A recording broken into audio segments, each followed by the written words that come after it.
मतचोरीच्या आरोपांसंदर्भात उद्या उद्धव ठाकरेंची पत्रकार परिषद, तर भाजप नेते आणि मंत्री आशिष शेलार पत्रकार परिषदेतून मवियाचा भांडाफोड करणार। मतचोरीच्या मुद्द्यावर सत्ताधारी विरोधकांमध्ये वाद वाढण्याची शक्यता।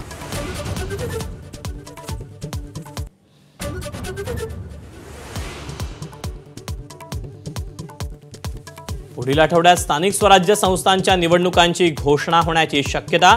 5 नोव्हेंबरला नगरपालिका नगरपंचायत निवडणुका, तर 15 जानेवारीला महापालिका होण्याची शक्यता। दिलीप वळसे पाटलांचं भाकीत।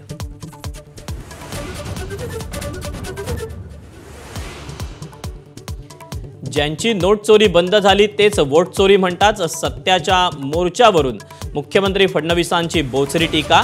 मतदार यादीत अडचणी आहेत हे आम्हीही मान्य केल्याचं फडणवीसांकडून स्पष्ट।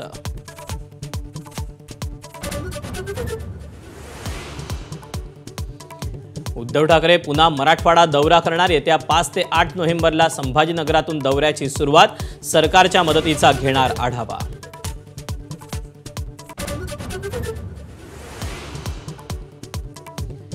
महाराष्ट्र ऑलिम्पिक असोसिएशनच्या अध्यक्षपदी पुन्हा अजित पवारांची निवड। अध्यक्षपदाची अधिकृत घोषणा, तर वरिष्ठ उपाध्यक्षपदी मुरलीधर मोहोळांची निवड।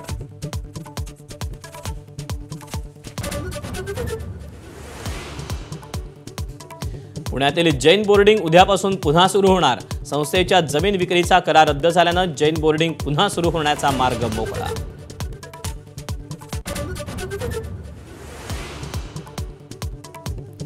कार्तिक एकादशी निमित्त उपमुख्यमंत्री शिंदेंच्या हस्ते विठ्ठलाची सपत्नीक शासकीय महापूजा, तर चंद्रभागेच्या तीरी भाविकांचा मेळा।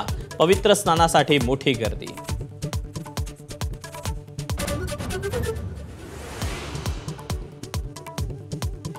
बाहुबली रॉकेटद्वारे इस्रोच्या CMS-03 उपग्रहाचा अवकाशात प्रक्षेपण।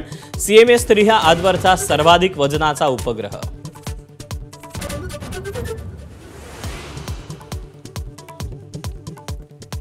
महिला वनडे विश्वचषकात टीम इंडियाचं दक्षिण आफ्रिकेसमोर 299 धावांचं आव्हान। फलंदाजांनंतर भारतीय गोलंदाजांचीही कमाल। दक्षिण आफ्रिकेच्या 2 फलंदाज तंबूत।